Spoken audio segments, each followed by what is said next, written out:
pretty chilly up here. I'm not actually supposed to be here. I'm on a 3-day solo girl tour of the north of England, and what that gives me is a little bit of flexibility. I've got the wrong gear on because what was happening was I was going to be on the coast, getting up to my knees in lovely salt water, and as I was driving from the east side of the country to the west side of the country, I looked up into the hills and thought, nah, I want to be up there. So tonight I am going to be staying in the coastal areas, but for now, just explore and get some warm clothes on. Priority, warm clothes, be sensible. Crikey, it's cold. Now I'm supposed to be heading towards Hartlepool to pay homage to Steeply Pier, one of my photographic idols. But when I have a rare bit of girl and camera time, I'm like a kid in a sweet shop.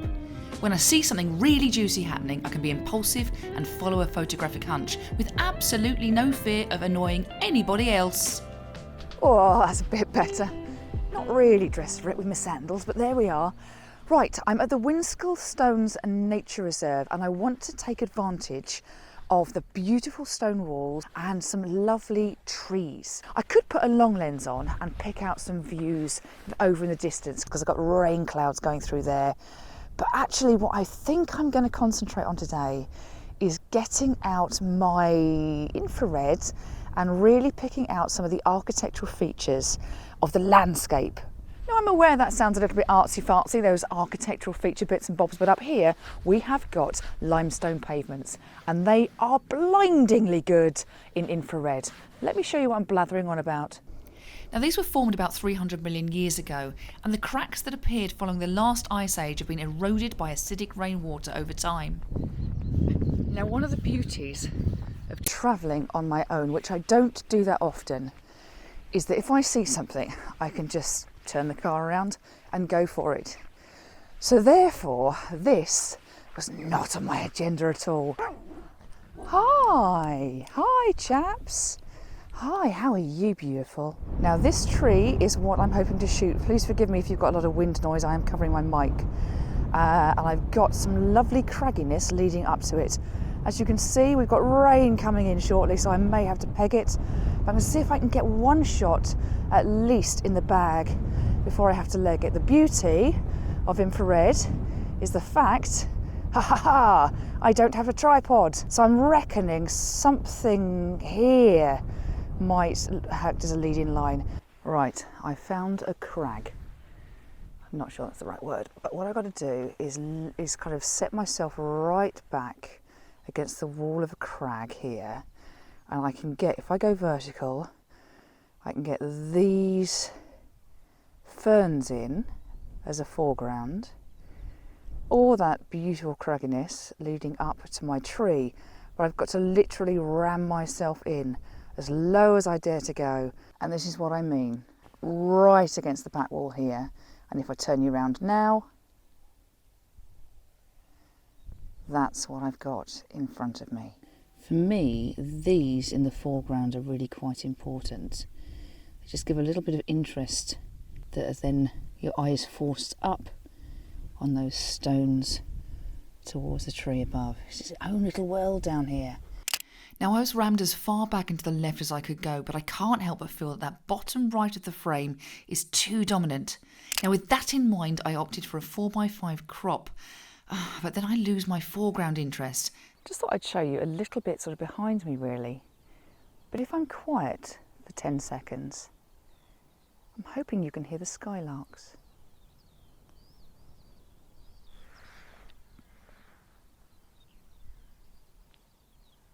Just me and the skylarks. Why this looks so good in infrared is principally because of textures.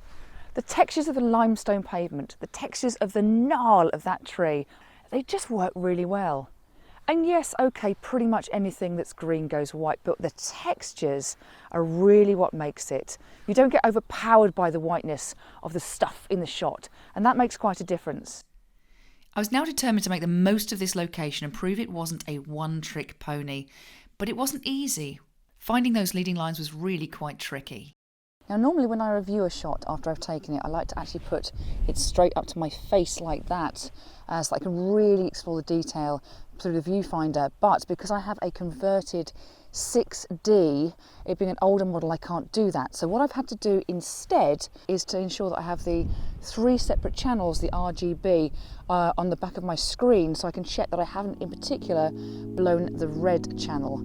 That really can cause havoc, and you can't recover a shot when you've done that.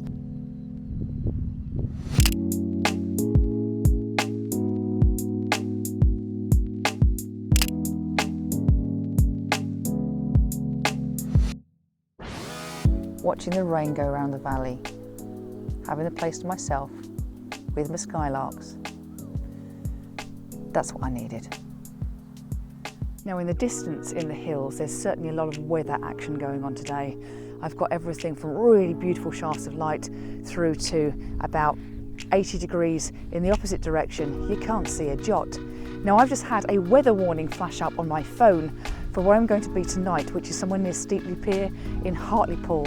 Tomorrow there's going to be some quite hefty storms, a good old threat of lightning, so that can be very exciting, or just an absolute damp squib for the weekend. So I took my leave of the Winskill Stones and made my way across the beautiful Dales to the coast.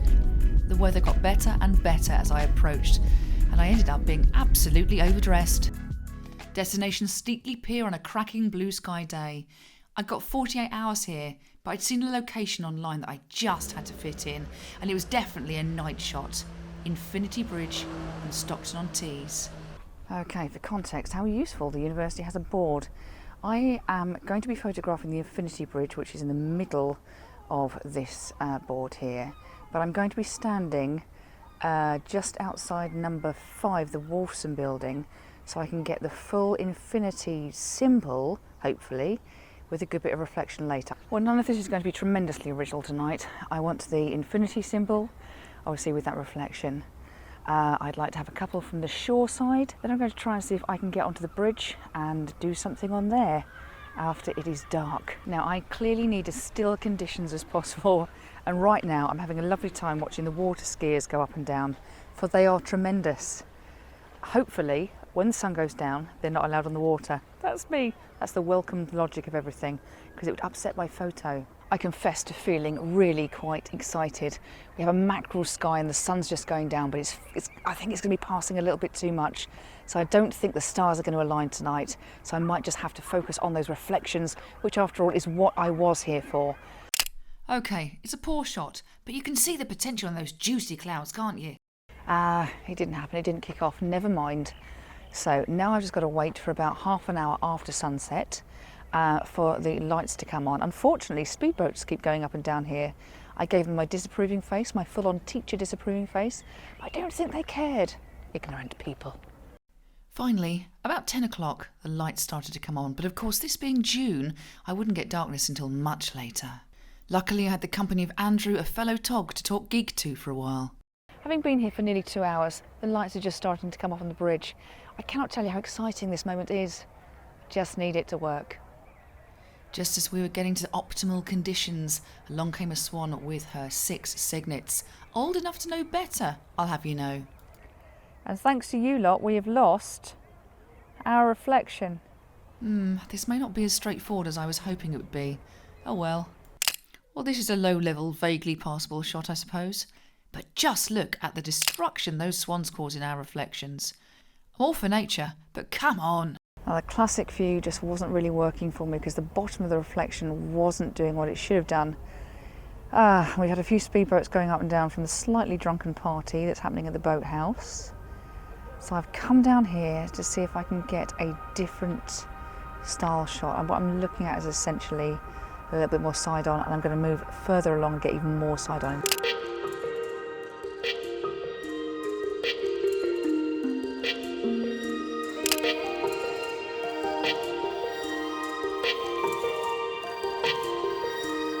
By this point, it was 20 past 11 and I wouldn't be in bed before midnight. After 3.5 hours skip, I drove to Steepley Pier for one of the most sublime sunrises I had ever experienced. Driving to this location and running across the beach, I genuinely thought I had missed all the colour. So I waited And oh boy, am I glad I did.